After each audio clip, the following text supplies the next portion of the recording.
नमस्कार साथियों, स्वागत है आप सभी का कैरियर इंडिया एजुकेशन में। मैं अभिषेक दुबे आज आपके लिए लेके आया हुआ हूं आदि शंकराचार्य अद्वैत दर्शन, आदि शंकराचार्य की अद्वैत फिलॉसफी। मध्य प्रदेश लोक सेवा आयोग 2022-23 में सामान्य अध्ययन 4 दर्शन शास्त्र की क्लास में दोस्तों ये जो टॉपिक है बहुत ही ज्यादा महत्वपूर्ण है, क्योंकि ये टॉपिक दर्शन के अन्य जो दार्शनिक हैं, खासतौर पर भारतीय दार्शनिक, वो सभी कहीं ना कहीं अद्वैतवाद से प्रभावित ही हैं। इसलिए इसको पढ़ना बहुत ही ज्यादा जरूरी है। यदि आपने अद्वैतवाद को अच्छे से समझ लिया, क्या क्या इसमें बातें हैं, तो बाकी के जो दर्शन हैं वो आपको अच्छे से समझ में आ जाएंगे। इसके पहले जो अपन ने क्लास ली थी दोस्तों, उस क्लास में हमने देखा था अद्वैतवाद, साथ साथ में जो फिर वैष्णव संप्रदाय से संबंधित थे, विशिष्टाद्वैत, द्वैताद्वैत, भेदाभेद, है ना। इसके अलावा अगर देख लिया जाए शुद्धाद्वैत, तो इन सभी में हमने अंतर देख लिया था। अंतर देख लेने वाली जो क्लास थी उसको आप लोग जरूर देख लीजिएगा, क्योंकि उस क्लास में जब आप अंतर को समझ जाएंगे तो आप लोगों के मन में एक आधार बन जाएगा। आधार ये बन जाएगा कि हाँ भैया, अद्वैतवाद में ये है, अब हमको इस तरीके से इसको पढ़ना है। चलिए दोस्तों, तो आज हम अद्वैतवाद को धीरे धीरे समझते हैं। क्या क्या है, पर दर परत इसकी जो परत है उनको खोलने का प्रयास करते हैं। चलिए दोस्तों, ये पूरा का पूरा कंसेप्ट है। कंसेप्ट आपके लिए क्लियर हो जाएगा तो फिर उत्तर लिखने में आसानी होगी। एक एक प्रश्नों को याद करने की प्रयास करेंगे। आप सोचेंगे कि कहीं से कोई प्रश्न उठा लूं और उसको याद कर लूं, जब तक उसकी पूरी फिलॉसफी आपको अच्छे से समझ में नहीं आएगी, जब तक उत्तर लेखन अच्छी तरीके से नहीं हो सकता। खास तौर पर यूपीएससी में तो बिल्कुल भी नहीं, क्योंकि जब आप उसको लिखने का प्रयास करेंगे तो वो इस तरीके से आपको प्रश्न में फंसा देंगे, उनकी तुलना किसी और से कर देंगे। अब आपको जब उन्हीं के बारे में नहीं पता तो फिर आप तुलनात्मक अध्ययन कैसे कर पाएंगे, कैसे सही आलोचना लिख पाएंगे, कैसे सही समालोचना लिख पाएंगे। बहुत सारे फैक्टर है ना। तो चलिए अपन चालू करते हैं। सबसे पहले देख लेते हैं कि पूरी क्लास में क्या क्या हमको पढ़ना है। जो लोग टेलीग्राम से नहीं जुड़े हैं दोस्तों, वो लोग टेलीग्राम से जरूर जुड़ जाएं। इसका महत्वपूर्ण पीडीएफ आपको टेलीग्राम पर ही प्राप्त होगा। क्लियर है। विषय वस्तु में हम उनके सबसे पहले जीवन परिचय को देखेंगे दोस्तों। आदि शंकराचार्य के बारे में कुछ बातें होंगी। जन्म, शिक्षा, रचनाएं होंगी, व्यक्तित्व होगा। हिंदू धर्म की पुनः स्थापना बहुत ही महत्वपूर्ण है दोस्तों, यहीं से प्रश्न बनना चालू हो जाते हैं। आचार्य शंकर के अनुसार मोक्ष और ज्ञान आएगा। निष्काम उपासना स्थापना आ जाएगी। बुद्धि, भाव और कर्म का संतुलन होगा। आदि शंकराचार्य को जगत गुरु क्यों कहा जाता है? आप देखिए, इनका नाम जगत गुरु है। शंकराचार्य का कथन, तत्व मीमांसा, ज्ञान मीमांसा, आचार दर्शन। विद्या के प्रकार आएंगे, उन्होंने विद्या दी, कौन कौन सी होती हैं। सत्य कोटि ब्रह्म विचार आएगा। उपनिषदों के कथन आएंगे। जीव और ईश्वर में भेद आएगा। आचार्य शंकर के अनुसार अज्ञान तथा मुक्ति। आचार्य शंकर के अनुसार ज्ञान की प्राप्ति के गुण। आचार्य शंकर का ईश्वर संबंधी विचार, क्या कहते हैं वो ईश्वर के बारे में, या उनकी नजर में ईश्वर क्या है ना। याद रखिएगा, यहां पर उन्होंने ब्रह्म और ईश्वर इन दोनों को भी अलग अलग माना है व्याख्या के तौर पर। है वो सब एक ही, ब्रह्म ही है, पर वो किसी कारण से ईश्वर हो जाते हैं। वो कारण होता है उनका मायावाद, जो कि अपन ने इसके पहले वाला जो वीडियो था या जो पहले वाली क्लास थी उस पर अपन ने इन सब बातों को क्लियर कर लिया था। जिन लोगों ने नहीं देखा है, बहुत इंपॉर्टेंट है, उसको आप लोग जरूर देख लीजिएगा। मैं फिर से दोहरा दूं कि वो एक आधार है आपके लिए इस बात पर अंतर करने के लिए कि भारत के जो दर्शन है, उन दर्शनों में सबसे जो ऊंचा दर्शन है, जिसको अद्वैतवाद कहा जाता है, वो अन्य दर्शनों से किस तरीके से भिन्न है। ठीक है। फिर उसी अद्वैतवाद में भी बहुत सारे भेद बाद में आ जाते हैं, उसको भी वहां पर बहुत अच्छे से स्पष्ट कर दिया गया है। क्लियर है। भारत में कुल मिलाकर 6 दर्शन हुए, जिसमें से छठवां जो दर्शन है वो यही है, जिसको हम वेदांत दर्शन कहते हैं। और इसी से फिर अलग अलग फिलॉसफी निकल कर आती हैं, जैसे अद्वैतवाद, द्वैतवाद, विशिष्टाद्वैतवाद, शुद्धाद्वैतवाद, अचिंत भेदाभेद, और भी अन्य निकल के आई, जैसे कि नव्य वेदांत, इस तरीके से आई। तो ये अलग अलग फिलॉसफी वेदांत से ही निकल कर आती हैं। वेदांत या उपनिषद ये टोटल ज्ञान पर आधारित थे, इसको भी याद रखिएगा दोस्तों। क्लियर है। चलिए, आचार्य शंकर का मायावाद, मायावाद की चर्चा करी, आ गया। अद्वैत वेदांत का दर्शन, आचार्य शंकर के अनुसार एकमात्र शंकराचार्य ब्रह्म एकमात्र सत्य हैं। ब्रह्म के 2 रूप आएंगे, निर्गुण और सगुण। यहां से आप बहुत अच्छी चीजों को समझ पाएंगे। खास तौर पर यहां पर आप समझ पाएंगे तुलसीदास को और कबीर को, कि किस तरीके से तुलसीदास सगुण यानी कि राम जी की जो उपासना कर रहे हैं वो सगुण रूप में कर रहे हैं, वहीं कबीर जी जो अपने ईश्वर की उपासना कर रहे हैं वो किस रूप में कर रहे हैं, वो कोई रूप में नहीं कर रहे, वो निर्गुण रूप में कर रहे हैं। तो इन दोनों में भेद है। कर दोनों ही भक्ति रहे हैं, पर दोनों में ही भेद है। ये कहां से भेद आ जाता है ना, जबकि दोनों का आधार एक ही है। वो कैसे है, क्लास को देखेंगे समझ में आएगा। तटस्थ लक्षण और स्वरूप लक्षण। आचार्य शंकर के अनुसार ब्रह्म सभी वेदों से रहित है, समझाइए। ब्रह्म निर्वचनीय है, समझाइए। दोस्तों ब्रह्म अनिर्वचनीय है, ठीक है, माने जिसके बारे में कुछ सोचा नहीं जाए, अनिर्वचनीय। आचार्य शंकर का विवर्तवाद बहुत इंपॉर्टेंट दोस्तों, इससे प्रश्न आते हैं। आचार्य शंकराचार्य की आत्मा संबंधी विचार, आत्मा के बारे में वो क्या कहते हैं। आत्मा, ईश्वर, ब्रह्म, तीन के बारे में उनके विचार आएंगे, उनका विवर्तवाद आएगा। इसके अलावा बहुत सारी चीजें हैं। अब देख लेते हैं उनका जीवन परिचय। जीवन परिचय से पहले मैं थोड़ी सी कहानी जरूर बताऊंगा आपके लिए। दरअसल जो अद्वैतवाद है, इसकी स्थापना के यदि हम राजनीतिक और धार्मिक कारण देखें दोस्तों, तो राजनीतिक और धार्मिक कारणों में, मुख्यतः धार्मिक कारणों की जब हम बात करते हैं तो हम देखते हैं कि उत्तर वैदिक काल के बाद लगातार जो वैदिक धर्म है वो पतित हो रहा है। क्यों पतित हो रहा है? क्योंकि इनमें कुप्रथाओं ने कहीं ना कहीं एक तरीके से देखा जाए तो प्रवेश ले लिया है। अब कुप्रथाएं कौन कौन सी थी? जैसे कि पशु बलि हो गई, बहुत सारे कर्मकांड हो गए, वैदिक कर्मकांड हो गए, ऐसे ऐसे कर्मकांड हो गए जिनकी वजह से कोई विशेष व्यक्ति लोग किसी का शोषण कर रहे हैं, कोई शोषित हो रहा है। तो बहुत सारे जो एक तरीके से समाज देखा जाए तो ऊंच नीच, जात पात, इन सभी चीजों में बट गया था, है ना। काफी सारे लोगों का शोषण हो रहा था। दूसरी तरफ यदि देखा जाए तो जो बौद्ध धर्म है, खास तौर पर जैन और बौद्ध दोनों ही आते हैं इसमें, लेकिन जो बौद्ध धर्म है मुख्यतः वो बहुत ऊपर की ओर जा रहा था। यानी कि उस धर्म में बहुत सारे लोग जो हिंदू धर्म के थे वो धीरे धीरे सम्मिलित होते चले जा रहे थे। अब जब बौद्ध धर्म की ओर आकर्षित हो रहे थे तो वैदिक धर्म का पतन हो रहा था। तो इसी समय पर कहीं ना कहीं आदि शंकराचार्य जी का आविर्भाव होता है।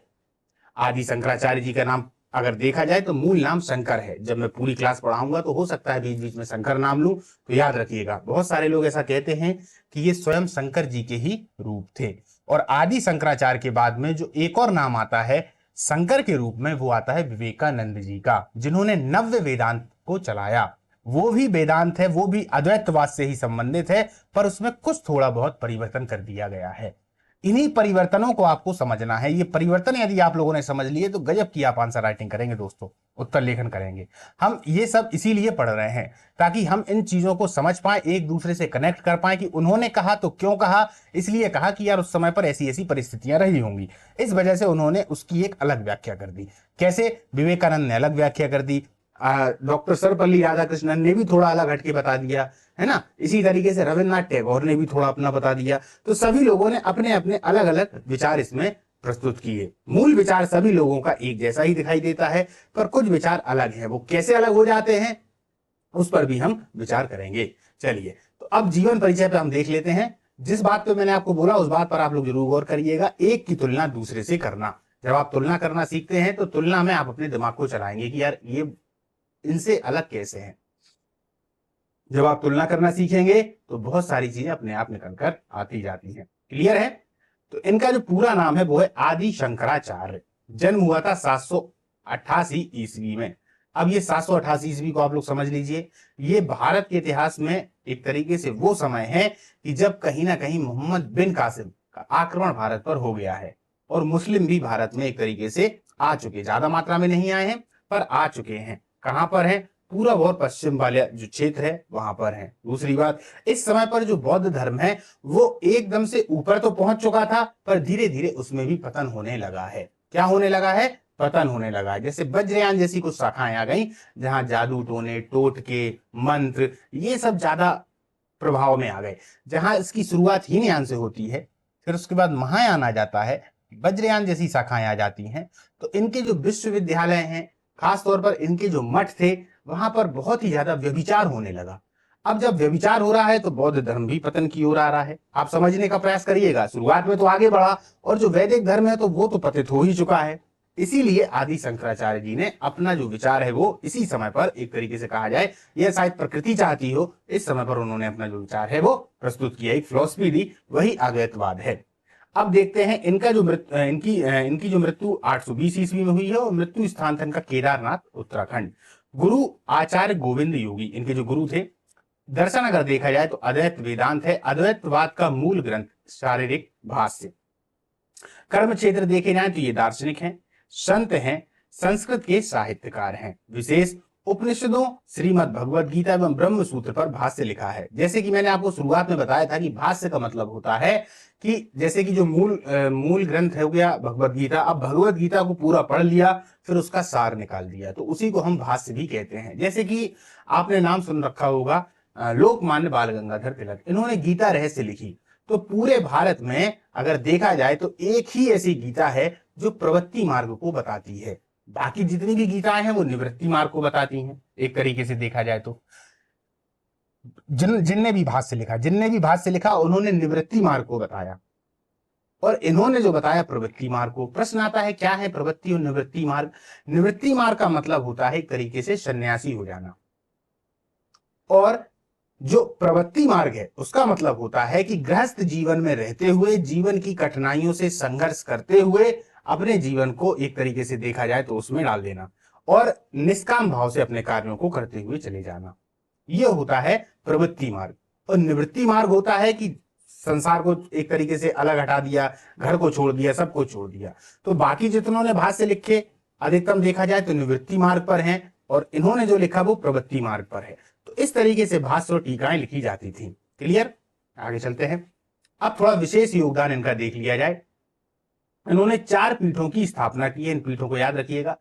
इनका मुख्य रूप से उल्लेखनीय कार्य रहा जो आज भी मौजूद है। आज भी ये पीठ हैं दोस्तों, और ये जो पीठ है दोस्तों ये कहीं ना कहीं 4 वेदों का प्रतिनिधित्व करती हैं। यहाँ पर 4 वेद सभी जगह पर हैं। अब देखिए, ज्योतिष पीठ जो है वो बद्रीनाथ में है, गोवर्धन पीठ जो है वो पुरी में है, शारदा पीठ जो है वो द्वारिका में है, और श्रृंगेरी पीठ जो है वो मैसूर में है। जो ज्योतिष पीठ बद्रीनाथ में है वहां पर अथर्ववेद का ज्ञान दिया जाता है। किसका दिया जाता है? अथर्ववेद, यानी अथर्ववेद से संबंधित सब कुछ। अथर्ववेद होगा, अथर्ववेद के अगर देखे जाए तो संहिता होंगी, अथर्ववेद के ब्राह्मण ग्रंथ होंगे, अथर्ववेद के आरण्यक होंगे, और अथर्ववेद के उपनिषद होंगे। इन सभी का जो ज्ञान है वो ज्योतिष पीठ में दिया जाता है। गोवर्धन पीठ में क्या होगा? गोवर्धन पीठ की यदि हम बात करें तो सामवेद की पूरी जानकारी यहां पर दी जाती है। इसी प्रकार शारदा पीठ की यदि हम बात कर लें, सॉरी यहां सामवेद नहीं है, गोवर्धन पीठ यदि हम पूरी की बात करें तो यहां पर ऋग्वेद के बारे में पूरी जानकारी दी जाती है। क्लियर? ऋग्वेद के बारे में। शारदा पीठ में है सामवेद। शारदा पीठ में कौन सा है? सामवेद। और श्रृंगेरी पीठ जो मैसूर में है वहां पर है यजुर्वेद। कौन सा? यजुर्वेद। अब देखिए, ये जो चारों वेद हैं वो चारों वेद कहीं ना कहीं चारों दिशाओं में हैं। इसका एक कारण है। कारण उसका ये निकल कर आता है दोस्तों कि चारों वेद चारों जगह पर इसलिए हैं, वो चाहते तो एक ही जगह पर चारों वेदों को कर देते, या सभी जगह चारों वेदों को कर देते। उन्होंने क्यों किया? उन्होंने ये इसलिए किया कि भारत एक सूत्र में बन जाए। क्या होगा? जब ज्योतिष पीठ वाला व्यक्ति गोवर्धन पीठ जाएगा तो अपने साथ में अथर्ववेद के भी विचार लेके जाएगा, साथ साथ उसने अथर्ववेद लेते समय वहां पर क्या क्या संस्कृतियां सीखी ये भी विचार लेके जाएगा, और ये विचार कहां पहुंचाएगा? गोवर्धन पीठ। गोवर्धन पीठ में जो सीख के जाएगा वो शारदा पीठ जाएगा। तो इस प्रकार से जो विचारों का आदान प्रदान है मजबूत संस्कृति के लिए वो बहुत ज्यादा जरूरी था। इसीलिए उन्होंने चारों जगह पर चारों मठों की स्थापना की। इसके अलावा सभी जगह एक एक वेद को प्रतिष्ठापित किया।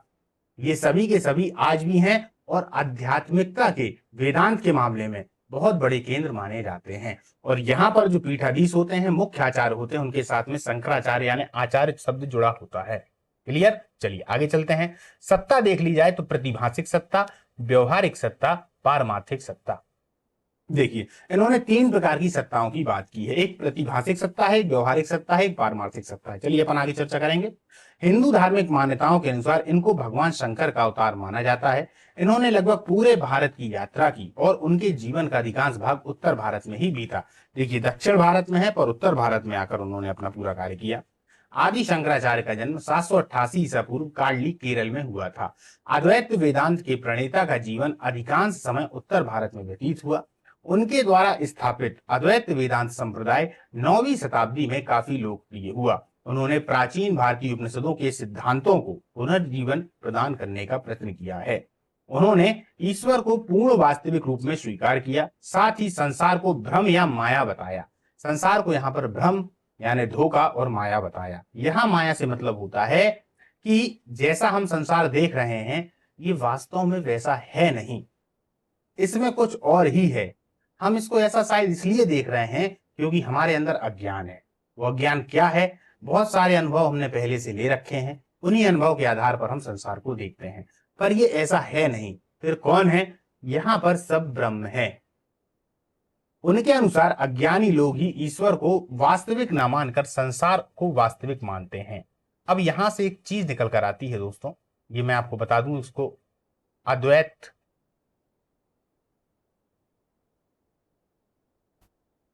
वाद। द्वैत का मतलब होता है दोस्तों दो, यानी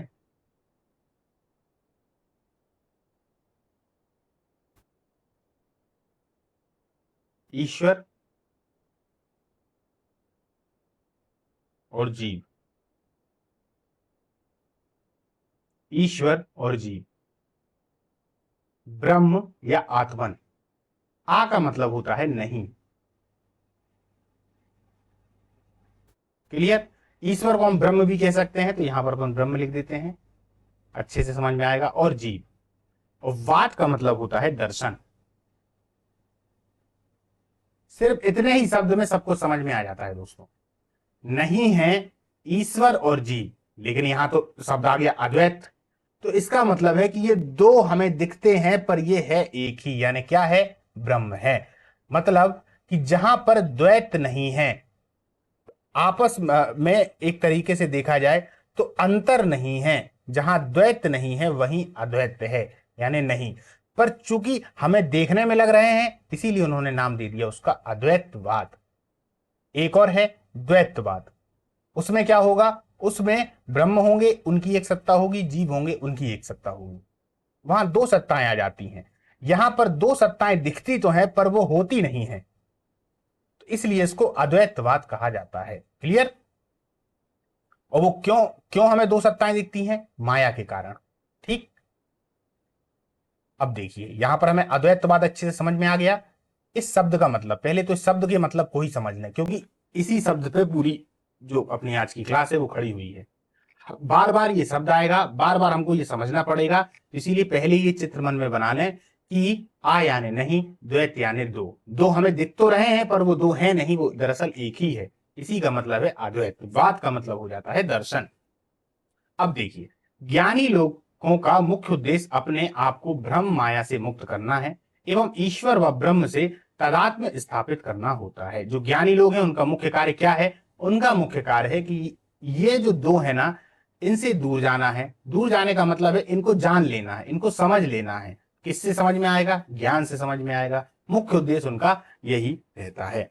शंकराचार्य ने वर्ण पर आधारित ब्राह्मण प्रधान सामाजिक व्यवस्था का समर्थन किया है। इस वाले पॉइंट को आप लोग याद रख लीजिएगा। उन्होंने ब्राह्मण प्रधान सामाजिक जो व्यवस्था थी, वर्ण व्यवस्था थी, उसका समर्थन किया हुआ है। शंकराचार्य ने सन्यासी समुदाय में सुधार के लिए उपमहाद्वीपों के चारों दिशाओं में 4 मठों की स्थापना की। अपन ने पढ़ लिया। अवतारवाद के अनुसार ईश्वर तब अवतार लेता है जब धर्म की हानि होती है। धर्म और समाज को व्यवस्थित करने के लिए ही आशुतोष शिव का आगमन आदि शंकराचार्य के रूप में हुआ। भारतीय दर्शन में यह माना जाता है कि ये जो आदि शंकराचार्य जी हैं, ये शंकर का ही एक रूप है। क्लियर? इनके बचपन का नाम शंकर था, बाद में आदि लग गया और आचार्य लग गया, तो आदि शंकराचार्य। हिंदू धर्म की मान्यताओं के अनुसार आदि शंकराचार्य ने अपनी अनन्य निष्ठा के फलस्वरूप अपने सदगुरुओं से, जो उनके सदगुरु हैं, उनसे शास्त्रों का ज्ञान ही नहीं प्राप्त किया, बल्कि ब्रह्म भट्ट का अनुभव भी किया, ब्रह्म का अनुभव भी किया। जीवन के व्यवहारिक और आध्यात्मिक पक्ष की सत्यता को उन्होंने जहां काशी में घटी 2 विभिन्न घटनाओं के द्वारा जाना, वहीं मंडन मिश्र से हुए शास्त्रार्थ के बाद पर काया प्रवेश के द्वारा उस यथार्थ का भी अनुभव किया जिसे सन्यास की मर्यादा में भोगा नहीं जा सकता। अब इस पूरी बात को समझिएगा, एक कहानी से आप समझ पाएंगे। दरअसल हुआ क्या था, आदि शंकराचार्य जी ने जब वेदों का पाठ पढ़ लिया, सब कुछ कर लिया, भाष्य भी अपना लिख दिया, उसके बाद में जब ये उत्तर भारत जाते हैं तो उत्तर भारत में ऑलरेडी पहले से ही बहुत बड़े बड़े विद्वान थे जिनको शास्त्र में बहुत ज्यादा ज्ञान था। तब इन्होंने वहां के एक प्रख्यात विद्वान थे जिनका नाम है मंडन मिश्र, उनसे शास्त्रार्थ किया। शास्त्रार्थ में होता क्या है, दोनों आमने सामने बैठ जाते हैं और अपना अपना ज्ञान बताते हैं। दोनों के गले में मालाएं डाल दी जाती हैं और रेफरी के तौर पर, यानी कि एक तरीके से निर्णय कौन करेगा, इसके लिए उनकी पत्नी को बिठा दिया जाता है। किनकी? मंडन मिश्र की। अब दोनों आपस में शस्त्रार्थ करते हैं, तो इन्होंने मंडन मिश्र को हरा दिया। जब मंडन मिश्र हार जाते हैं तो इनकी विदुषी जो पत्नी है, इनकी पत्नी है, वो भी ज्ञानी है, तो वो भी बगल में बैठी हुई होती हैं। वो देखती हैं तो वो समझती हैं कि यार हमारा पति जो है वो हार गया।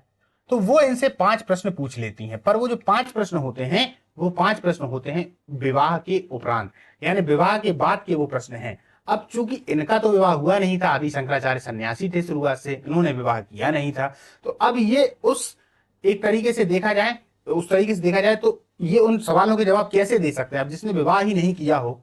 और ये लोग जो आंसर देते थे अनुभव के आधार पर देते थे। तो वो जो उनकी पत्नी थी उन्होंने दिमाग खेल लिया, उन्होंने पूछ लिए ऐसे 5 प्रश्न जो किससे संबंधित थे? विवाह से संबंधित, यानी विवाह के बाद जीवन में कैसा क्या होता है उनसे संबंधित प्रश्न थे।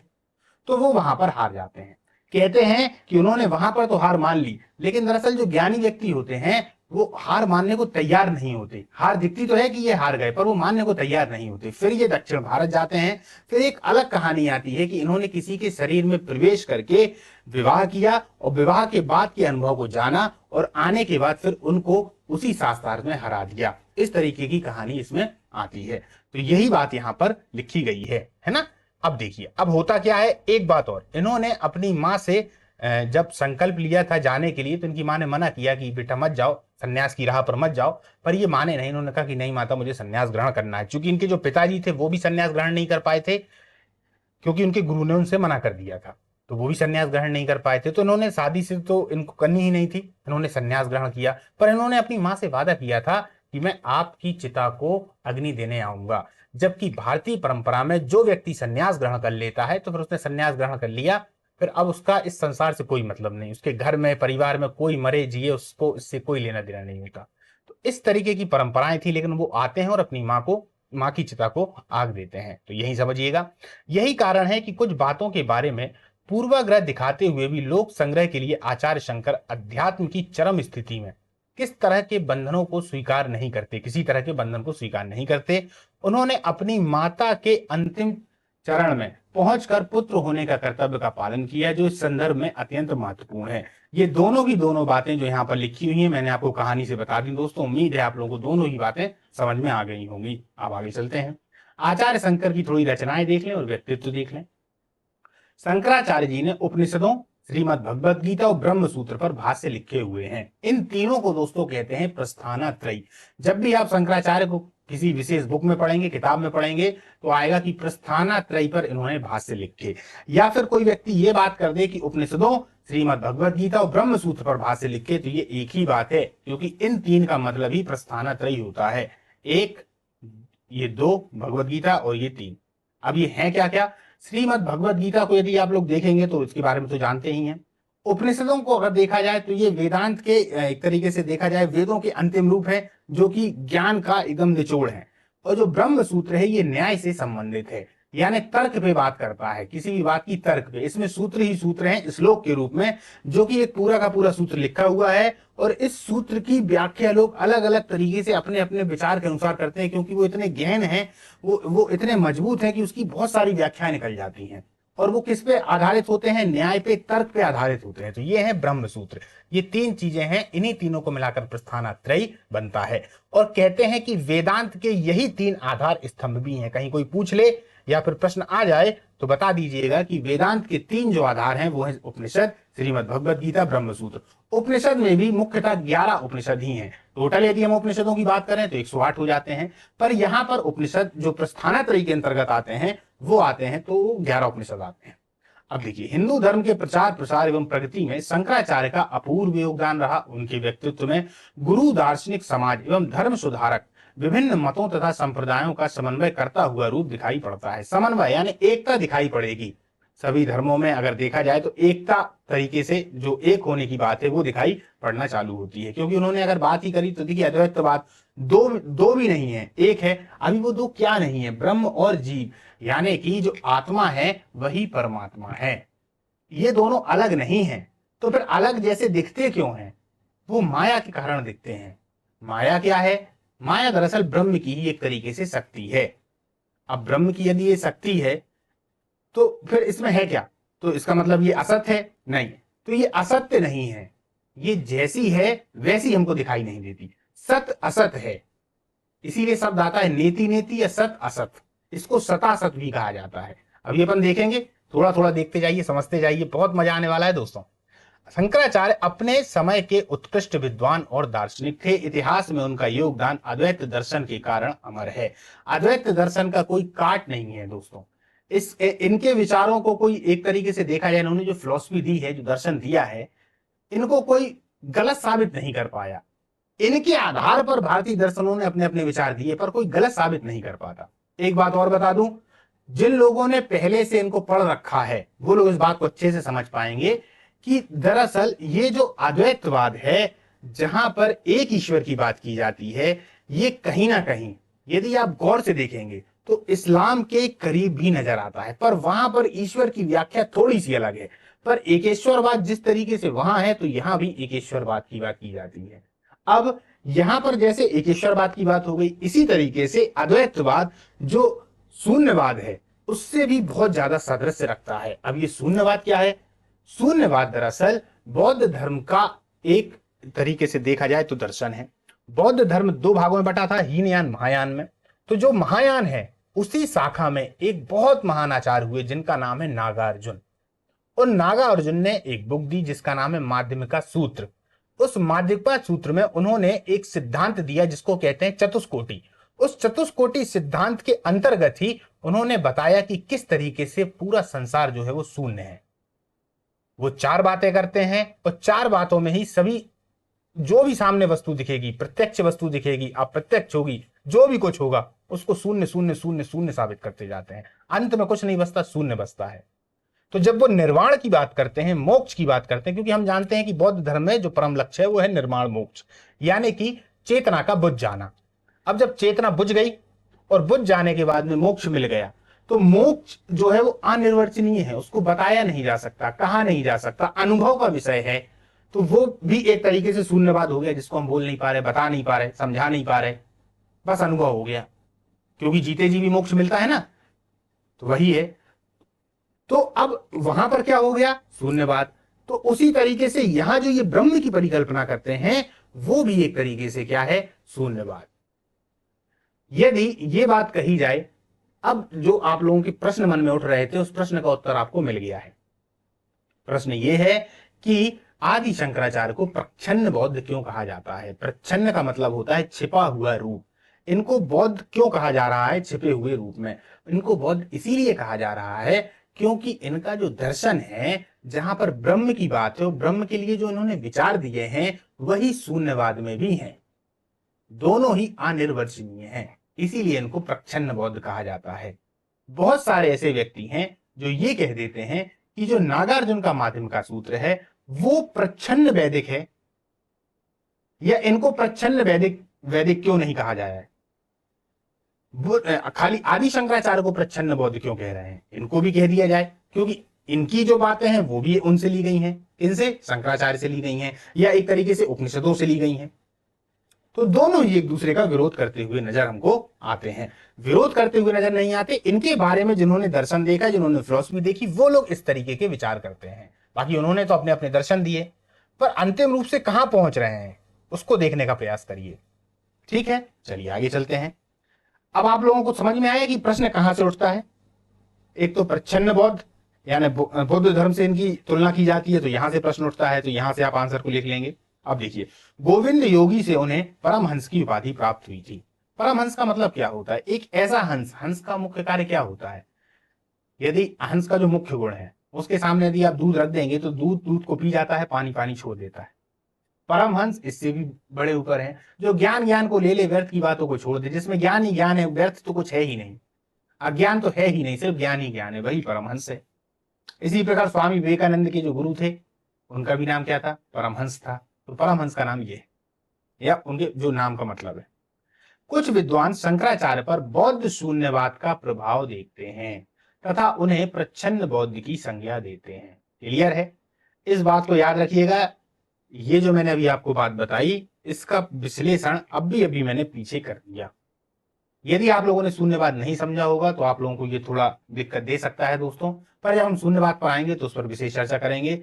वो भी बहुत बड़ा है दोस्तों शून्यवाद, अगर उस पर आएंगे तो ये अपना जो अद्वैतवाद है इसके लिए क्लास ज्यादा बड़ी हो जाएगी। ज्यादा बड़ी क्लास हो जाती है तो जो भी दर्शकगण हैं वो देख के शायद डर जाते हैं, तो क्लास को ओपन ही नहीं कर पाते। इसीलिए उस पर हम आएंगे जब देखेंगे। ठीक। आचार्य शंकर के अनुसार हिंदू धर्म की पुनः स्थापना, देखो आदि शंकराचार्य को हिंदू धर्म को पुनः स्थापित एवं प्रतिष्ठित करने का श्रेय दिया जाता है। एक तरफ उन्होंने आदित्य चिंतन को पुनर्जीवित करके सनातन हिंदू धर्म के दार्शनिक आधार को सुदृढ़ किया, तथा दूसरी तरफ उन्होंने जन सामान्य में प्रचलित मूर्ति पूजा का औचित्य सिद्ध करने का भी प्रयास किया। उन्होंने बताया कि मूर्ति पूजा करना क्यों सही है। अब जो जो चीजें होंगी मैं इनकी व्याख्या करता हुआ चला जाऊंगा। उनका मानना है दरअसल कि ये जो मूर्ति पूजा है, मानते तो एक ईश्वर बात को है, मानते वो ब्रह्म को ही है, पर मूर्ति पूजा का समर्थन वो इस तरीके से करते हैं। उनका कहना ये है कि जिस प्रकार से ब्रह्म की अनुभूति के लिए ज्ञान की बहुत आवश्यकता है और इस संसार में हर कोई ज्ञानी व्यक्ति हो नहीं सकता, क्योंकि ज्ञान के लिए बहुत प्रयास किया जाता है, तपस्या की जाती है, वेदों को पढ़ा जाता है, उपनिषदों को पढ़ा जाता है, इतना समय संसार में किसके पास है। तो फिर ये जो मूर्ति पूजा होती है वो एक तरीके से पहली सीढ़ी हो जाती है। वो पहली सीढ़ी हो जाती है मन में विश्वास बनाने के लिए कि हाँ भैया हमारे मन में एक चित्र बन रहा है, एक विश्वास है कि हाँ भाई ब्रह्म है या भगवान है, ईश्वर है। फिर इसके बाद में सीढ़ियों को ऊपर बढ़ाया जाता है और उसके बाद में फिर निर्गुण रूप में आ जाते हैं। इस प्रकार से उन्होंने औचित्य सिद्ध करने का प्रयास किया है। इसी तरीके से अगर देखा जाए तो विवेकानंद भी मूर्ति पूजा के समर्थक हैं और दोनों की धाराएं एक ही हैं, अद्वैतवाद। उनके दर्शन को नव्य वेदांत कह देते हैं। क्यों कह देते हैं इसकी भी चर्चा अपन करेंगे। मजा आ रहा है। अब देखिए, सनातन हिंदू धर्म को दृढ़ आधार प्रदान करने के लिए उन्होंने विरोधी पंथ के मत को भी आंशिक तौर पर अंगीकार किया। शंकर के मायावाद पर महायान बौद्ध चिंतन का प्रभाव माना जाता है। इसी आधार पर उन्हें प्रच्छन्न बौद्ध कहा जाता है। कुछ कारण और हैं दरअसल दोस्तों। इनका जो मुख्य कार्य था एक तरीके से आदि शंकराचार्य का, जो बीच के लोग हैं, देखिए अगर देखा जाए एक दृष्टि से तो हम ये देख सकते हैं कि दोनों ने अपने अपने धर्मों की बात कही, दोनों ने अपने अपने मत दिए, दोनों ने अपनी अपनी फिलॉसफी दी। किन किन ने? नागार्जुन ने, आदि शंकराचार्य ने। लेकिन जो बात के चिंतक हुए, जिन्होंने गहन अध्ययन किया, विश्लेषण किया, तुलनात्मक अध्ययन किया, जब उन लोगों ने ये बात को पाया कि यार कहीं ना कहीं अगर देखा जाए तो जो आदि शंकराचार्य हैं वो क्या करते हैं कि बुद्ध धर्म से ही बहुत सारी बातों को लेकर अपनाकर बुद्ध धर्म का ही खंडन करने लगते हैं। बौद्ध जो संप्रदाय के विचार हैं उन्हीं का खंडन करने लगते हैं। इसीलिए प्रच्छन्न बौद्ध कहा जाता है। तो वो शून्यवाद से प्रभावित है। शून्यवाद क्या है, थोड़ी सी चर्चा अपन ने कर ली है ना। सब कुछ शून्य हो जाता है। दो सत्ताएं वहां पर हैं, यहां पर इन्होंने तीन सत्ताएं बताई हैं। किन्ने? आदि शंकराचार्य ने। और नागार्जुन ने सिर्फ दो सत्ताएं बताई हैं। एक निर्वाण की सत्ता बताई है, एक सांवृतिक सत्ता बताई हुई है जो सामने आमने सब कुछ दिख रही है। तो यहां की दो सत्ताएं और वहां की तीन सत्ताएं, तो ये भी दोनों अलग अलग हो जाते हैं। पर तीनों सत्ताओं में अगर वो जब शून्यवाद पर पहुंचते हैं तो सब शून्य कर देते हैं, और ये यहां पर पहुंचकर ब्रह्म कर देते हैं जो कि अनिर्वचनीय है, कहा नहीं जा सकता। इसी प्रकार निर्वाण के बारे में नहीं कहा जा सकता। तो दोनों एक जैसे लगते हैं। तो राजनीतिक विचार कहते हैं कि इन्होंने बुद्ध धर्म से ही सब कुछ चीजें ले ली और उन्हीं पर चोट करने का प्रयास किया, उन्हीं के सिद्धांतों को अलग करने की बात करी।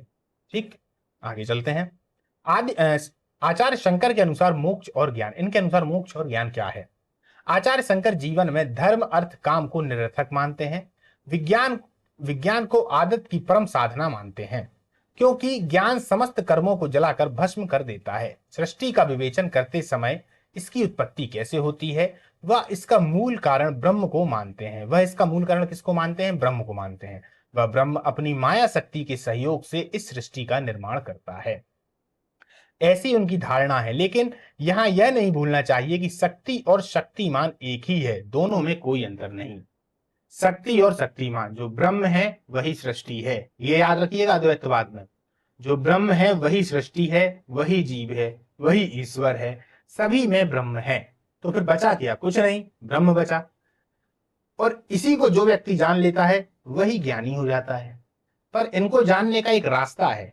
वो रास्ता किससे जाता है? उपनिषदों से होकर जाएगा, वेदांत से होकर जाएगा। जब गहन चिंतन होगा, है ना। सन्यास एक तरीके से सन्यास वाला एक वो होगा, बहुत सारे उसमें नियम होंगे। कुल मिला के मन को एकाग्र करना पड़ेगा, इस बात पर विश्वास बढ़ाना पड़ेगा, तो वही फिर ज्ञानी व्यक्ति हो जाते हैं। इस प्रकार सृष्टि के विवेचन से एक बात और स्पष्ट होती है कि परमात्मा को सर्वव्यापक कहना भी भूल है, क्योंकि वह सर्वरूप है। वह अनेक रूप हो गया, यह अनेकता है ही नहीं। मैं एक हूं, बहुत हो जाऊं, अद्वैत का मत का यह कथन संकेत करता है कि शैतानिया बुरी आत्मा का कोई अस्तित्व नहीं। वो कहते हैं कि शैतानी बुरी आत्मा ये सब बातें है ही नहीं, क्योंकि है ही एक। अब यहां से देखिए कितनी बड़ी बात का खंडन कर दिया, भूत प्रेत जादू टोना टोटका, ये जितने भी अंधविश्वास हैं कुछ नहीं है, सब बेकार की बातें हैं। सिर्फ एक ब्रह्म आप में भी है, सामने वाले में भी है, बगल वाले में भी है, आपके माता पिता में भी है, सभी में है। सभी जीवात्माओं में वही आत्मा विचार कर रही है जो ब्रह्म है। बहुत गजब की फिलॉसफी है, कोई इसका तोड़ नहीं है दोस्तों। अब आगे देखिए, ऐसे कहीं दिखाई भी देता है तो वह वस्तुता नहीं है, वो भ्रम है, बस जीवों और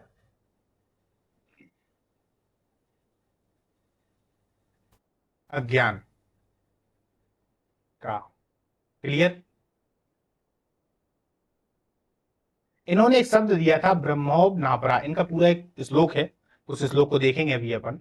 जीव ही ब्रह्म है, अन्य नहीं, और कुछ नहीं। जो जीव है वो स्वयं ही अपने आप में ब्रह्म है। आचार्य शंकर के अनुसार निष्काम उपासना, अब निष्काम उपासना क्या है, शब्द को समझिए। निष्काम का मतलब होता है बिना किसी इच्छा के अपने कार्य को करते जाना। यही गीता बताती है। गीता को यदि आप देखेंगे तो गीता में सबसे महत्वपूर्ण है।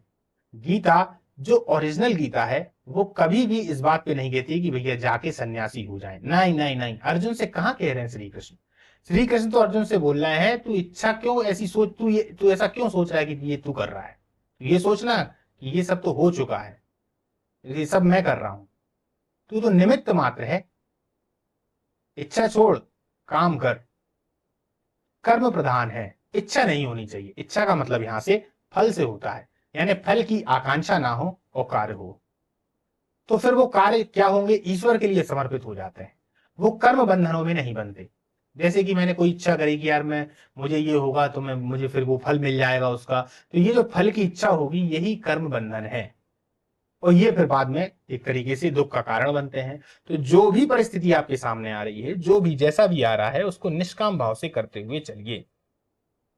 इसी बात को अगर देखा जाए तो जो सांख्य दर्शन है उसमें भी बहुत अच्छे से बताया गया है।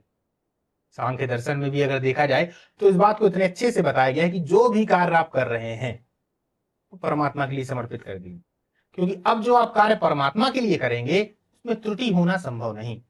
फिर आप वो काम सही ही करेंगे। आप किसी काम को करके देखिएगा, यार ये भगवान के लिए कर रहा हूं, चाह के भी आप गलत नहीं कर सकते।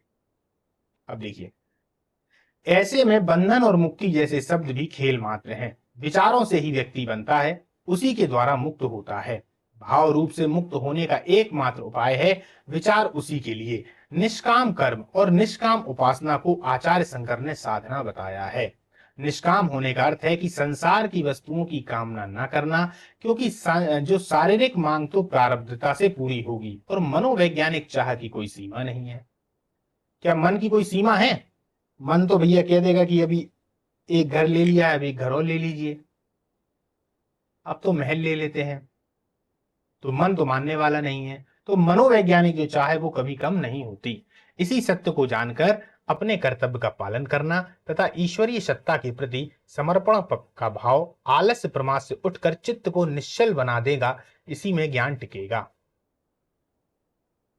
बुद्धि भाव और कर्म का संतुलन, आचार्य शंकर के अनुसार आचार्य ने बुद्धि भाव और कर्म इन तीनों के संतुलन पर जोर दिया है। इस तरह वेदांतिक साधना ही समग्र साधना है।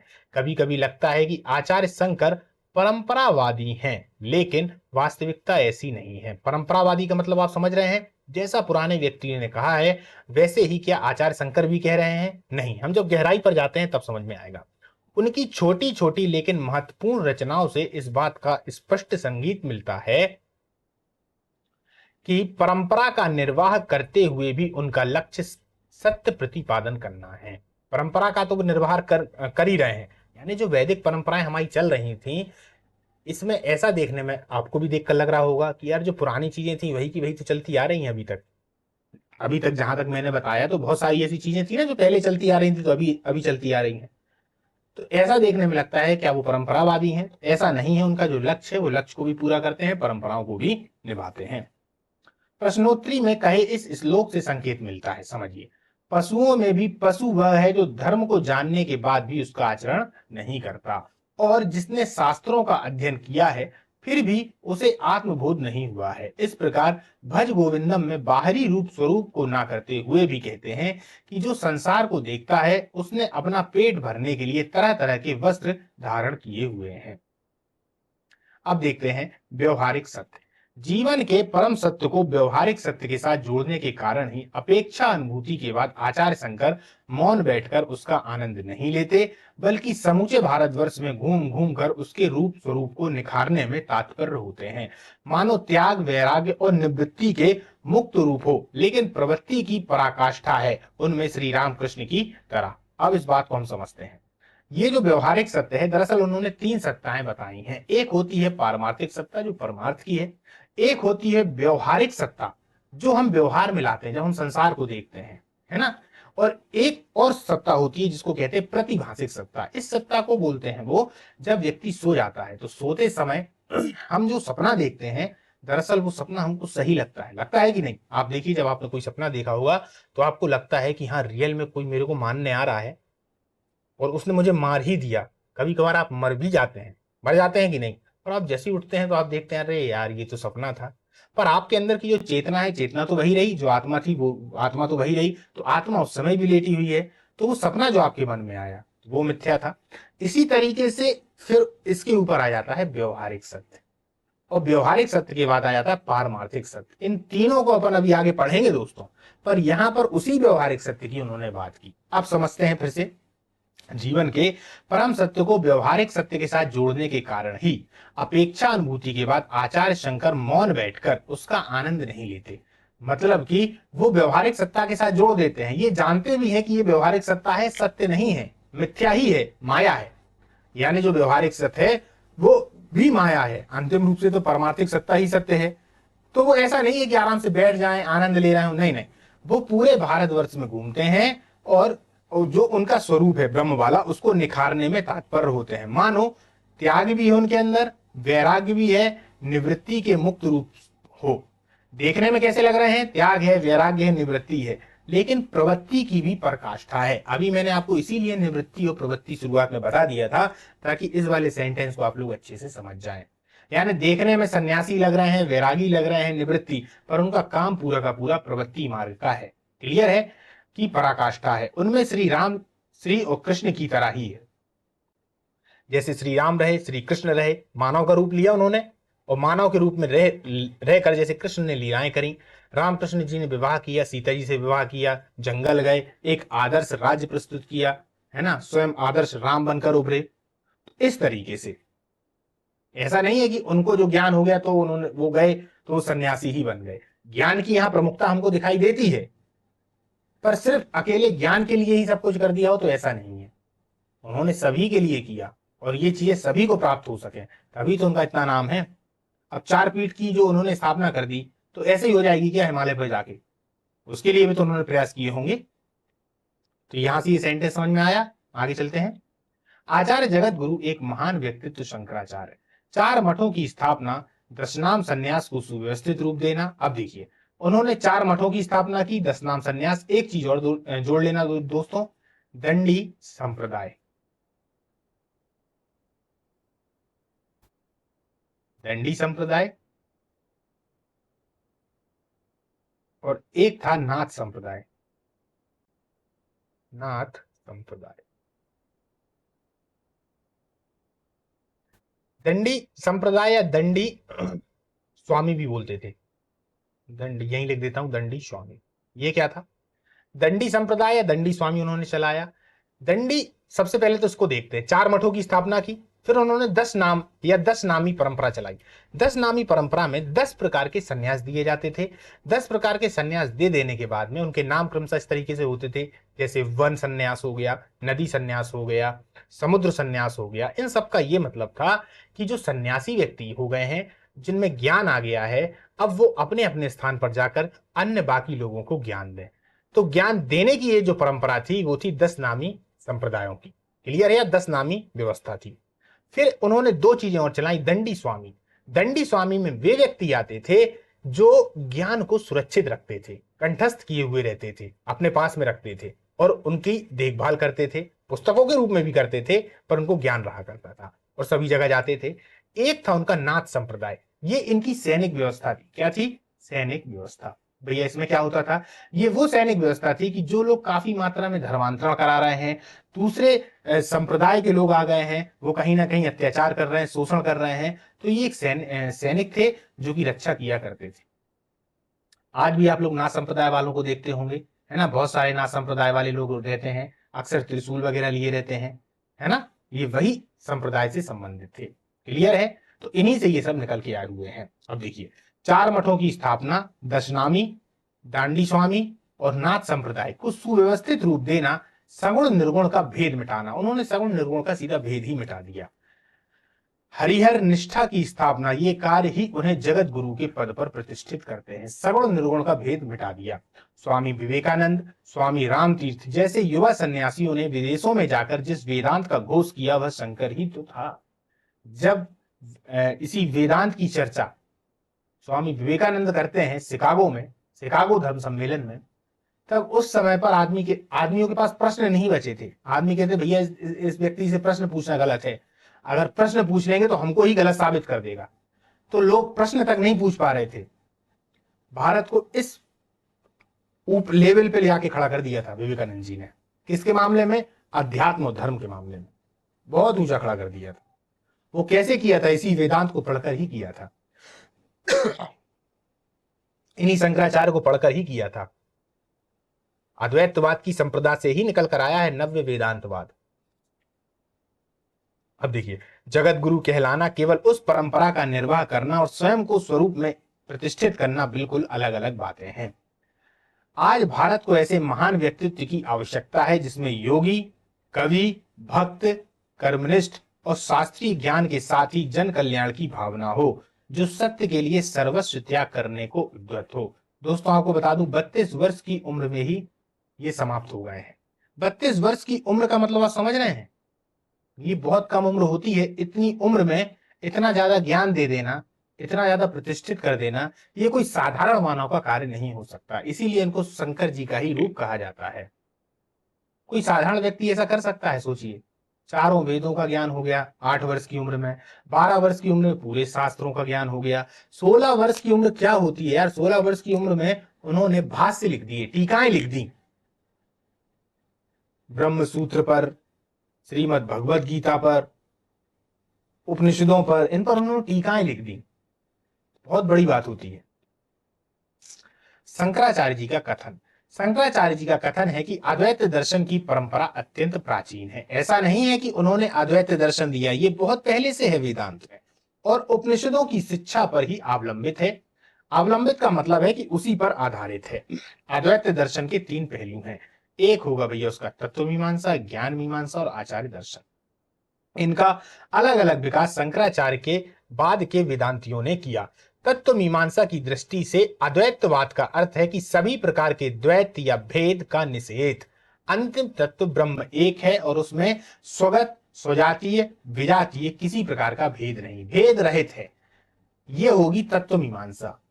नॉर्मल दर्शन की भाषा में या फिलॉसफी में हम देखते हैं तो जो तत्व मीमांसा है वो किसके बारे में चिंतन करती है? वो करती है तत्व, यानी कि ये ब्रह्मांड, ये हम जो देखते हैं, या हम स्वयं, पेड़ पौधे, ये जीव जंतु, ये सब किस तरीके से बने हुए हैं, इन चीजों की जो चर्चा होती है वो तत्व मीमांसा में, जैसे ईश्वर हो गया, इन सभी की चर्चा हम तत्व मीमांसा में करते हैं। ज्ञान मीमांसा में ज्ञान की चर्चा की जाती है कि ज्ञान क्या है, उसको प्राप्त करने के साधन क्या है। तो देख लीजिए, जो फिलॉसफी होती है उसमें आदमियों का जो सबसे ज्यादा इंटरेस्ट होता है वो तत्व मीमांसा में ही होता है। ईश्वर, आत्मा, जीव, ब्रह्म, माया, ये सब चीजें क्या हैं, सबने अलग अलग विचार दिए। कोई कहता है कैसे हैं, बुद्ध कह रहे हैं मोक्ष में क्या है, तो वो बुद्ध कह रहे हैं कि मोक्ष का मतलब है चेतना। बुद्ध ने आत्मा को नहीं माना। जैनों ने एक तरीके से आत्मा को तो माना, ईश्वर को भी नहीं माना। बुद्ध ने भी ईश्वर को नहीं माना। चारवाक इनमें से किसी को नहीं मान रहे हैं। बाकी दर्शन कहीं ना कहीं इन सब चीजों को मानते हैं, पर अलग अलग व्याख्याएं सबकी हो जाती हैं। तो ये सभी जो है वो तत्व मीमांसा के अंतर्गत आएगा। और ज्ञान मीमांसा के अंतर्गत उन्हीं में ज्ञान क्या है, ज्ञान की सीमा क्या है, इनके अंतर्गत आएगा। और फिर उनका दर्शन आ जाता है, आचार दर्शन, यानी कि नैतिक विचार क्या है उनकी, वो आ जाता है आचार दर्शन में। तो अब देखिए, स्वगत, स्वजातीय, विजातीय, किसी प्रकार का भी भेद नहीं। ब्रह्म निर्वय, अविभाज्य, अनंत, उसे सच्चिदानंद या सत्यम ज्ञानम अनंतम ब्रह्म भी कहा गया है। जो सच्चिदानंद है, अनिर्वचनीय है, अविभाज्य है, अनंत है, कहा नहीं जा सकता, वो सभी ब्रह्म है। अब देखिए आगे चलते हैं। बहुत सारी चीजें आज आप लोगों की क्लियर हो जाएंगी दोस्तों, बहुत सारी चीजें। असत का निषेध करने से जो प्राप्त हो वह सत, अचित का निषेध करने से जो प्राप्त हो वह चित्त, और दुख का निषेध करने से जो प्राप्त हो आनंद, यानी सच्चिदानंद। यह ब्रह्म का स्वरूप लक्षण है। परंतु यहां ध्यान रखने की बात यह है कि सत, चित्त और आनंद ना तो ब्रह्म के तीन पहलू हैं, सुनिए, ना ही ब्रह्म के तीन अंश हैं, और ना ही ब्रह्म के तीन विशेषण हैं। जो सत है वही चित्त है, वही आनंद है। जो सत है वही चित्त और वही आनंद भी। दृष्टि के भेद के कारण उसे सच्चिदानंद कहा जाता है। वो एक ही है, चित्त भी, आनंद भी, सत भी, चित्त भी, आनंद भी। यदि हम तीन इनमें गुण कर दें तो सगुण नहीं हो गया। मतलब गुण है तो कुछ कोई होगा। हम यदि किसी के बारे में, गुण के बारे में बात कर रहे हैं, तो गुण यदि किसी में है तो वो किसी व्यक्ति में होंगे तो वो सगुण हो गया। पर उन्होंने तो निर्गुण कह दिया उनके लिए की। तो इसीलिए तो वही सत है, वही चित है, वही आनंद, सच्चिदानंद, वो एक ही है। समझ गए? आगे चलें। यह निर्गुण, निराकार, अविकारी चित्त ब्रह्म ही जगत का कारण है। जगत के कारण के रूप में उसे ईश्वर कहा जाता है। यही जो ब्रह्म है, अब समझते चलिएगा, पूरी फिलॉसफी समझ में आएगी। ये जो ब्रह्म है, जो निर्गुण है, अनिर्वचनीय है, सत है, चित है, आनंद है, पर सब कुछ एक ही है, वही ब्रह्म जब जगत में आ जाता है तो ईश्वर बन जाता है। क्या बन जाता है? ईश्वर बन जाता है। वही ब्रह्म क्या बन जाता है? ईश्वर बन जाता है। आप समझते चलिएगा। और इसके बाद में जो जीव हमको दिखाई देता है वो भी ब्रह्म ही है और कुछ भी नहीं। पर ये सब अलग अलग क्यों दिखाई देते हैं? ये अलग इसलिए दिखाई देते हैं क्योंकि माया का एक आवरण है। माया का क्या है? एक आवरण है। अब जो ईश्वर है, ईश्वर क्या है? याद रखिएगा, अद्वैतवाद में ब्रह्म और ईश्वर दो अलग अलग हैं। ब्रह्म को कहा जाता है पारमार्थिक सत्ता, पारमार्थिक सत्ता। ईश्वर को क्या कहा जाता है? व्यवहारिक सत्ता।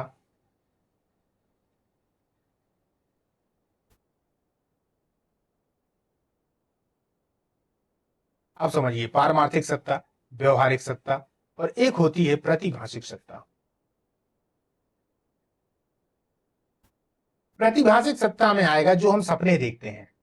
ठीक है कि हमने देखा, सपना देखा भैया, हम जैसे ही जग गए तो हमें लगा कि अरे यार ये तो असत्य था, सत्य है ही नहीं। क्लियर है? तो वो थी प्रतिभाषिक सत्ता। हम जैसे ही नींद में जगे तो हमको संसार दिखने लगा, तो वो हो गया व्यवहारिक सत्य। इस व्यवहारिक सत्य के जो प्रमुख हैं वो है ईश्वर। कौन है? ईश्वर, जिनको हम पूछते हैं किस रूप से? जैसे श्री राम हो गए, श्री कृष्ण हो गए, शंकर हो गए, भारत के जितने भी देवी देवता हो जाते हैं वो सभी के सभी ब्रह्म ही हैं, पर वो एक शक्ति के कारण, माया के कारण ईश्वर का रूप ले लेते हैं। माया के कारण ईश्वर का रूप ले लेते हैं। तो ये व्यवहारिक सत्य की दृष्टि से एकदम सत्य है। पर पारमार्थिक दृष्टि में जब हम इससे ऊंचे और लेवल ज्ञान पर पहुंचते हैं तो हम समझते हैं कि ये सब भी ब्रह्म ही है, यानी ईश्वर भी ब्रह्म है, जीव भी ब्रह्म है। तो फिर ये कहलाता है पारमार्थिक सत्ता। क्या कहलाता है? पारमार्थिक सत्ता। इस प्रकार से तीन सत्ताएं उन्होंने बताई। तो उन्होंने ब्रह्म के कंसेप्ट को क्लियर कर दिया, ईश्वर के कंसेप्ट को क्लियर कर दिया, और जीव के। अब ये जो जीव है जिसको आत्मा कहा जाता है, यही दरअसल परमात्मा है। क्लियर? अब देखिए, मायोपहित ब्रह्म ही ईश्वर है। अतः ब्रह्म और ईश्वर दो तत्व नहीं है, एक ही है। जगत का कारण होना यह ब्रह्म का तटस्थ लक्षण है। क्या है? तटस्थ लक्षण। तथा लक्षण का अर्थ है वह लक्षण जो ब्रह्म का अंग ना होते हुए भी ब्रह्म की ओर ही संकेत करे। जगत ब्रह्म पर आश्रित है, परंतु ब्रह्म जगत पर किसी प्रकार से नहीं। अब समझिए, जैसे कि मान लीजिए इनका कोई आकार तो है नहीं, फिर भी मैं एक आकार के रूप में चिन्ह करके आपको बताता हूं कि ये ब्रह्म है ब्रह्म। अब इस ब्रह्म में अगर देखा जाए तो ये संसार भी है, अब इसी संसार में ईश्वर भी है, इसी संसार में जीव भी है, सभी है ना, सब कुछ है। तो एक तरीके से जो ब्रह्म है, ब्रह्म जो जगत है वो ब्रह्म पर तो आश्रित है, पर ब्रह्म जगत में आश्रित नहीं, क्योंकि ब्रह्म इसके बाहर भी है। ब्रह्म ईश्वर में आश्रित नहीं है, वो इसके बाहर भी है। ब्रह्म आत्मा के जो जीव है उसके, वो उसमें नहीं है, वो बाहर भी है। और यही जो ब्रह्म है वो इनमें भी है, इनमें भी है, इनमें भी है, वो ब्रह्म सभी जगह पर है। इस तरीके से जो व्याख्या है वो उन्होंने की है, परंतु ब्रह्म जगत पर किसी प्रकार से नहीं। इस बात को यहाँ पर क्यों लाया गया? प्रश्न अब ये आता है कि इस बात को यहाँ पर क्यों लाया गया? वो इसलिए लाया गया कि ब्रह्म जो है वो कुछ नहीं करता, ब्रह्म कुछ भी नहीं करते। ये जितना सब कुछ होता है जो हमें सामने दिखाई पड़ता है, जितनी भी सब चीजें होती हैं, ये माया का एक आवरण है। माया की शक्ति की वजह से ऐसा होता है। तो यहां पर वो बार बार उदाहरण देते हैं सांप का। किसका? सांप का। कि अंधेरे में एक पड़ी हुई रस्सी हमें सांप की भांति दिखाई देती है और हम वास्तविकता में उसको देखकर डरते हैं और भय के मारे पीछे हो जाते हैं। तो हम पीछे हो जाते हैं। अगर असलियत में देखा जाए तो वो रस्सी ही है, सांप तो है नहीं, नहीं है सांप। फिर डर कैसा? तो वो जो माया है उसके चक्कर में। अब यहां पर दो बातें करते हैं, आवरण और विक्षेप। अब ये अपन आगे देखेंगे तो आवरण और विक्षेप क्या है, प्रश्न इनसे भी आते हैं, याद रखिएगा। आवरण और विक्षेप, ये दो चीजें होती हैं। चलिए आगे चलते हैं। इसी से उपनिषदों ने स्पष्ट कहा कि ब्रह्म वह है जो जगत की सृष्टि, स्थिति और लय के कारण है। जगत की सृष्टि आदि के लिए ब्रह्म को किसी अन्य तत्व की आवश्यकता नहीं होती। किसी से ब्रह्म को किसी अन्य तत्व की आवश्यकता नहीं होती। इसी से ब्रह्म को अभिन्न, नियमित, उपादान कारण कहा गया है। सृष्टि वास्तविक नहीं है, अतः उसे माया जनित कहा गया है। माया या विद्या के कारण है। जहां कोई नाम रूप नहीं, जहां भेद नहीं, वहां नाम रूप और भेद का आभास होता है। इसी से सृष्टि को ब्रह्म का विवर्त कहा गया है। सृष्टि क्या है? ब्रह्म का विवर्त है। विवर्त का अर्थ है कारण या किसी वस्तु को अपने स्वरूप में स्थित रहते हुए अन्य रूपों में अवभाषित होना। यानी है तो सब कुछ ब्रह्म ही, पर वो जो दिखता है सामने, कहीं पेड़ हैं, कहीं व्यक्ति हैं, बहुत सारे लोग हैं, नदियां हैं, पर्वत हैं, ये सब कुछ जो दिख रहा है वो दरअसल वास्तविक ना होकर ब्रह्म ही है। हमें सामने वो इस तरीके से अवभाषित होता है, दिखता है सामने पर वो असलियत में है नहीं।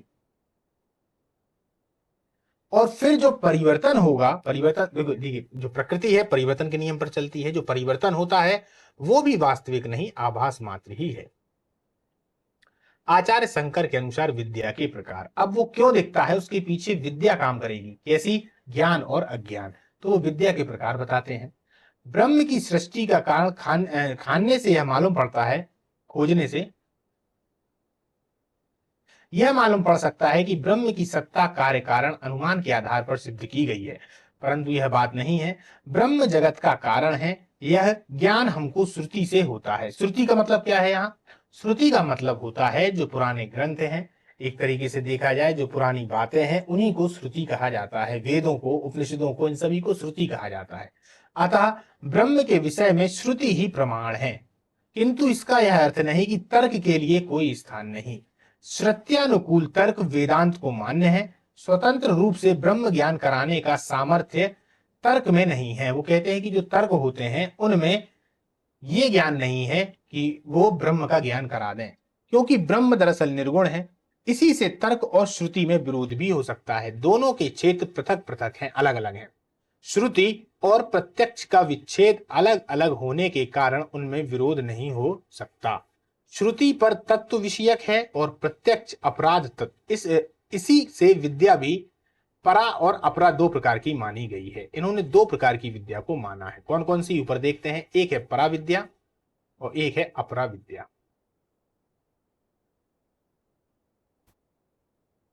अपरा विद्या, यह विद्या के रूप मूल विद्या और तुला विद्या है। मूल विद्या है और तुला विद्या। अब देखिए आदि शंकराचार्य जी के ब्रह्म संबंधी विचार। ब्रह्म संबंधी क्या विचार है। ऐसा कहा गया है कि जगत ब्रह्म का विवर्त है, अर्थात अविद्या के कारण आभास मात्र है। अविद्या को ज्ञान का अभाव मात्र नहीं समझना चाहिए। वह भाव तो नहीं परंतु भाव रूप है। भाव और अभाव दोनों से भिन्न और अनिर्वचनीय है। भाव से भिन्न इसलिए कि इसके कारण मिथ्या वस्तु दिखाई पड़ती है, जैसे रज्जु के स्थान पर सर्प, भांस। इसलिए कहा गया है कि अविद्या की दो शक्तियां हैं, आवरण और विक्षेप। मैंने अभी बताया था आपको, आवरण और विक्षेप।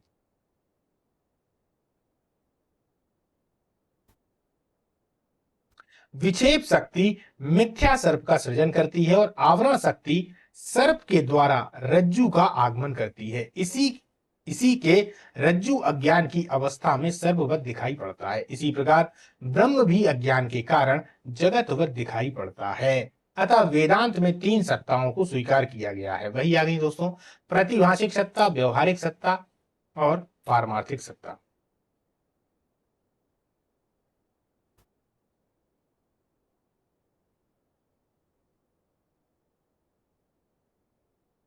क्लियर।